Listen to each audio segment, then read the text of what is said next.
조국 전 장관의 부인 정경심 동양대 교수가 어제 검찰에 네 번째로 소환돼서 조사를 받았습니다. 네, 정 교수의 구속 기한이 오는 11일로 연장된 가운데 운동학원 비리 혐의로 구속된 동생 조건 씨는 동부구치소에 수감됐습니다.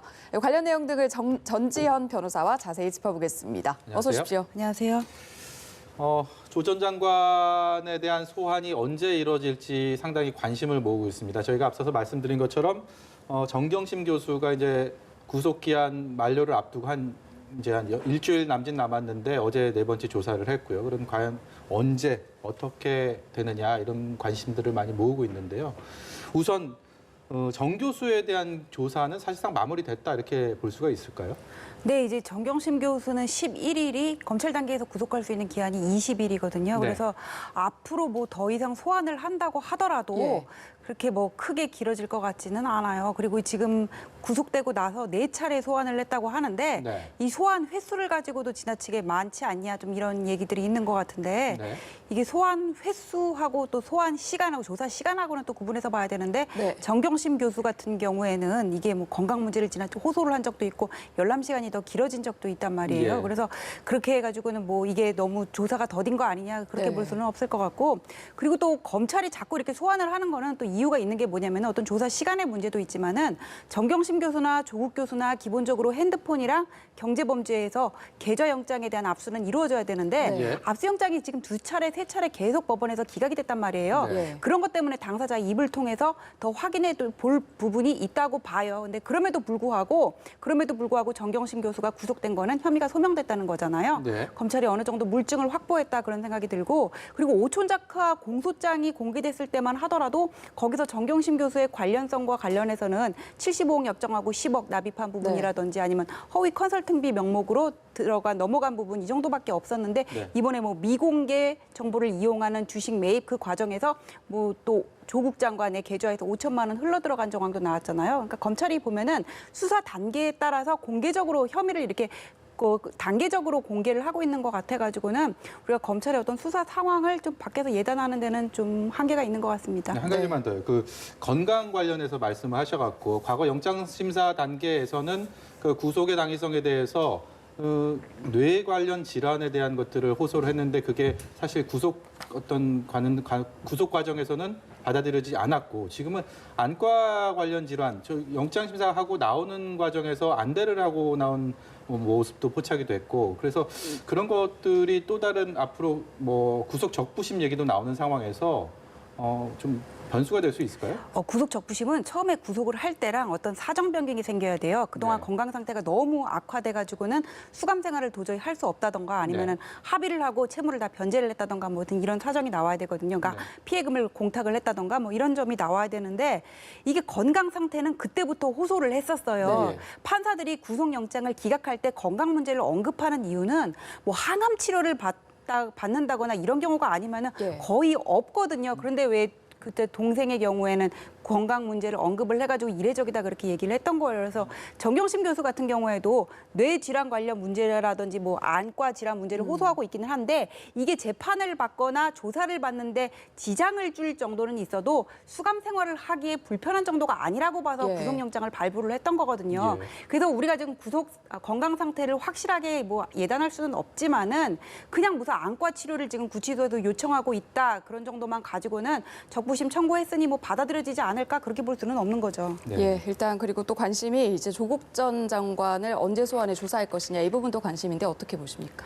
조 전 장관은 정경심 교수의, 그러니까 일각에서는 정경심 교수의 만료일이 11일이니까는 예. 그 전에 조국 장관에 대한 조사는 마무리돼야 하지 않나. 이게 길어지면 어떤 여론의 부담이 있을 수도 있다. 근데 그렇게 얘기를 하고 있는 것 같은데 좀 그렇게 기는 글쎄요. 제가 볼 때는 이 과거와 비교하기가 어려운 점이 뭐냐면은 피의자를 수사할 때 어떤 인권보호 준칙이라든지 뭐 심야조사 제한 이런 것들이 조 전 장관 일가를 예. 수사할 때부터 검찰 내 분위기가 많이 그 준칙이라든지 이런 것들이 바뀐 부분이 많거든요. 그래서 과거를 가지고 이쯤 하면은 조사를 마무리해야 되는 거 아니냐 그렇게 볼 수는 없을 것 같고 네. 11일 구속기간 만료 이전에 조 전 장관을 한번 소환하기는 할 거예요. 그런데 네. 아까 말씀드린 것처럼 계좌라든지 휴대폰에 대해서 검찰이 지금 전혀 확보를 못하고 있는 상황이거든요. 압수영장이 기각되는 바람에. 그래서 조사는 좀 더 길어질 수가 있어요. 소환 횟수는.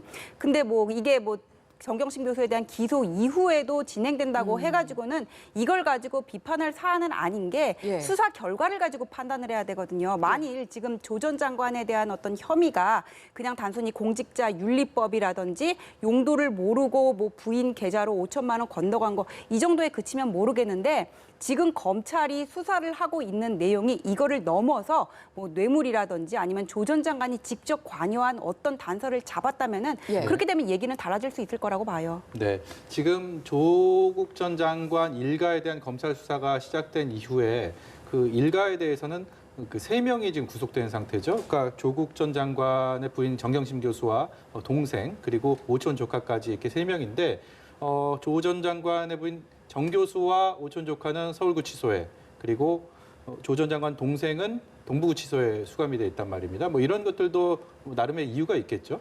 이게 관련 법령에 보면은 이게 미결 수용자들 경우에 관련 사건의 당사자들끼리는 이렇게 분리해서 놓도록 그렇게 규정을 해놓고 있어요. 네. 그러니까 조 전 장관 동생은 지금 동부구치소로 갔는데 네. 이 사람도 지금 펀드랑 관련이 있는 사람이거든요. 왜냐하면은 정경심 교수가 그 3억 원을 대여금 형식으로 대여를 해가지고는 차용증 쓰고 대여를 해가지고 이게 코링크 투자에 쓰였단 말이에요. 그 다음에 그 WFM 주식이요. 미공개 정보를 가지고 좀 싸게 샀다는 12만 원주 WFM 주식 그 실물 증권이 발견된 것도 조 전 장관 동생의 집을 압수수색하면서 나온 거였고 네.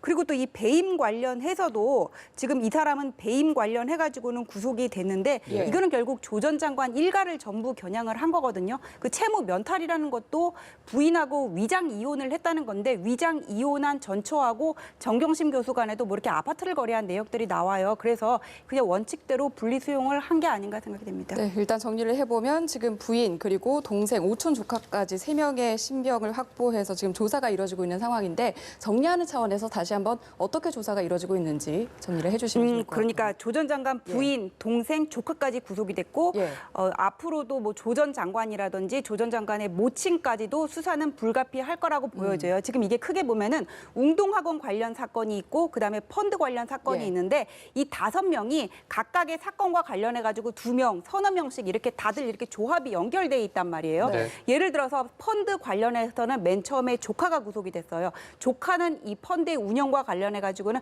처음에 이걸 직접적으로 관여를 한 사람이잖아요. 예. 이 사람이 어떻게 관여를 했는지 펀드가 어떻게 운영되는지 나오고 사실관계가 확정된 다음에 그다음에 정경심 교수에 대한 영장이 발부됐어요. 정경심 교수가 구속됐단 말이에요. 그러면은 웅동학원 관련해서도 이번에 동생이 처음으로 이 건과 관련해서는 구속이 됐단 말이에요. 네. 근데 웅동학원 문제가 뭐냐면은 이게 웅동학원에다 허위 공사대금 채권 청구를 해가지고는 결국 승소 판결을 이끌어냈다는 건데 당시에 소송을 2006년에 했었거든요. 근데 99년부터 2009년까지 조 전 장관이 웅동학원의 이사였어요. 예. 그다음에 이 채무를 면탈하는 과정에서 이 동생이 2006년에 처에게 웅동학원에 대한 가지고 있었던 공사금 채권 16억이 있거든요. 이거를 양도하고 나중에 이 부인이 같이 양도를 받은 코바 C&D라는 회사랑 웅동학원에다 둘이 양수금 청구를 하거든요. 왜 이거를 양도를 한 다음에 나중에 양수금 청구를 하는지 직접 청구를 하지 않고 예. 이런 부분도 의문인데 최근에 나온 보도를 보면은 조 전 장관의 모친이 코바 C&D의 감사로서 관여를 한 정황이 있다. 시기는 언제인지 특정이 안 돼서 이런 얘기들이 있단 말이에요. 그다음에 채용 비리와 관련해서도 시험지를 관리했다는 건 뭐 당시에 예. 조 전 장관의 모친 집에서 이게 나왔다는 얘기가 있거든요. 그래서 조 전 장관의 모친도 결국은 이 사실관계가 확정이 되면은 조사를 피할 수가 없을 것 같아요. 그래서 지금 뭐 부인이라든지 조카, 그다음에 동생에 대한 신병 확보가 나중에 검찰이 수사의 급물살을 탈 수 있는 계기가 될 수 있다 이렇게 얘기를 한 것도 그 때문입니다. 네, 이번에는 화제를 좀 돌려보겠습니다. 이재명 경기지사 얘기인데요. 이재명 지사가 항소심에서 공직선거법 위반 혐의가 인정이 돼서 당선 무효에 해당하는 판결을 받았는데 대법원 상고심을 앞두고 헌법재판소에 위헌법률심판 제청을 냈습니다. 그러니까 그 요지를 좀 들어보면 행위 부분, 허위 사실 공표 부분에 대해서 용어의 정의가 분명하지 않다라는 이유를 들었고 그래서 그 행위자가 포괄적으로 해석할 여지가 있다라는 이유를 들었거든요. 대법원의 판단이 그 어느 때보다 중요하게 됐는데 이 부분은 어떻게 보십니까? 저는 뭐 위헌법률 심판 제청을 신청한 거는 그럴 수 있는 부분이라고 봐요. 그 왜냐하면은 이재명 지사가 2심에서 벌금 300만 원을 받았던 게 공직선거법 위반 허위 사실을 공표했다는 거였거든요. 네. 근데 그 허위 사실을 공표를 했다는 게 왜 이재명 지사가 형의 강제 입원과 관련해 가지고 권한을 남용하지 않았다는 거는 드러났어요. 그런데 전혀 관련하지 않은 건 아니거든요. 예. 근데 본인이 전혀 무관한 것처럼 그 자리에서 그렇게 얘기를 한 게 허위 사실 공표에 해당한다 이렇게 봐서 유죄 판결을 내린 거예요. 근데 이재명 지사는 지금 뭐라고 얘기를 하냐면은 허위 사실 공표에서 이 허위라는 말이 내가 적법한 직무상 권한을 행사했음에도 불구하고 이를 이렇게 표현하지 않는 것처럼 이를 얘기하지 않는 것까지 표현하는 것은 아니다. 지금 네. 그렇게 얘기를 하고 네. 있는 거고 공표라는 것도 이게 어떤 토론회라는 그런 이렇게 짜여진 공간에서 거기서는 뭐 내가 여기에 대해서 부연 설명을 하고 변명을 하고 이럴 기회가 없잖아요. 이런 경우에 상대방 후보의 답변에 대해 질문에 대해서 내가 답변하는 것까지 공표로 볼 수 있다. 지금 그런 부분을 지적하고 있는 것 같아요. 예. 그래서 허위라는 말하고 공표라는 말이 이렇게 판사가 어느 부분에 포인트를 두냐에 따라서 판단이 달라질 수 있는 고무줄 같은 규정인데 예. 이거에 따라서 내가 유죄라고 하는 거는 죄형 법정주의 위반이다. 네. 지금 이렇게 주장을 하고 있고 또 하나 위헌 신청을 했는데 그게 뭐냐면은 우리 법에 보면은 상고를 할 때 양형이 부당하다 이렇게 상고를 할 때는 네. 10년 이상의 선고를 받았을 때만 가능해요. 예. 그러니까 이재명 지사 같이 벌금 300만 원 받은 경우는 못 한단 말이에요. 예. 그런데 왜 이런 정치인들 같은 경우에는 선거법 위반으로 벌금 100만 원 이상의 선고를 받으면은 피선거권 상실되거든요. 5년 동안. 네. 그런데도 아예 그냥 대법원에 상고를 받을 수 있는 기회를 차단하는 것은 이거는 재판 청구권을 지나치게 침해한 것이다. 지금 이런 취지로 주장을 하고 있는 것인데 예. 뒤에 거는 변론으로 하더라도 이 허위사실 공표에 관한 부분은 헌법재판소의 판단을 받아볼 여지는 있지 않을까 생각이 되고 일단 위헌법률 심판 제청 신청을 법원에서 받아들여가지고 헌법소원이 진행이 되게 되면은 헌법심판이 진행이 되게 되면은 재판 절차는 정지되게 됩니다. 일단 통상적으로 그 사건의 사안마다 좀 차이가 있겠지만 그 헌재 결정이 만약에 위헌법률 심판제청이 헌재로 넘어가게 돼서 대법원이 인정해서 넘어가겠을 때 그 절차는 어느 정도나 기간이 진행이 될까요? 이게 헌법재판소에서 결정을 어느 정도 빨리 내려줄지는 모르지만 네. 뭐 보통 1년, 2년 정도 걸린다고 봤을 때 이때 대법원 재판은 그냥 정지가 되는 거예요. 네. 그러니까 그때까지는 재판을 안 받게 되니까 일각에서는 이게 재판 지연을 노린 꼼수 아니냐 뭐 이런 예. 지적도 있는 것으로 네, 보입니다. 일단 이런 흐름 속에서 이재명 지사를 선처해달라는 여론도 형성이 되고 있는 걸로 읽히고 있는데 전국 31개 지자체 단체장 그리고 일반 시민들 10만 명 정도 탄원서를 냈다고 하는데요. 이게 상고심 진행할 때 어느 정도 뭐 참작이 되는지 아니요, 관련이 없습니다. 여기가 지금 사실심도 아니고 네. 상고심에서는 양형 판단을 안 하거든요. 네. 법리 판단을 해가지고 이게 어떤 유죄인지 무죄인지 그런 부분을 판단을 하는 예. 것인데 여기에 대해서 뭐 탄원서를 낸다고 해서 법리 판단을 달리할 수는 없는 예. 부분이지 않습니까? 그래서 네. 이런 어떤 정치적인 의미의 탄원서는 상고심에는 아무런 관련이 없다 그렇게 보시면 되겠습니다. 말씀하신 것처럼 대법원은 이게 법률심이기 때문에 상고심에서는 2심 재판이 적법하게 진행이 됐는지 그 판결이 정당한지에 대한 걸 따지지 사실상 양형을 건드리는 부분은 아니니까 큰 영향을 미치지 않을 거다라고 말씀을 하셨습니다. 다음 주제로 넘어가 보겠습니다. 그 화성 8차 연쇄살인 사건 관련된 얘기인데요. 지금 그 윤 씨가 본인이 억울하게 수감 생활을 했다라고 주장을 하고 있고 거기에 대한 경찰 조사가 진행이 되고 있습니다. 그런데 자술서 얘기가 나왔습니다. 당시에 윤 씨가 제출한 자술서 중에서 한 건이 3건은 자필로 했는데 한 건이 자필이 아니다라는 주장을 윤 씨 측 변호사가 주장을 해갖고 그게 논란이 되고 있거든요. 예, 이거 지금 박준영 변호사가 담당하고 계시잖아요. 네. 근데 박준영 변호사가 두 부분을 지적을 했어요. 하나는 운동화 자국이고 하나는 자술서인데 네.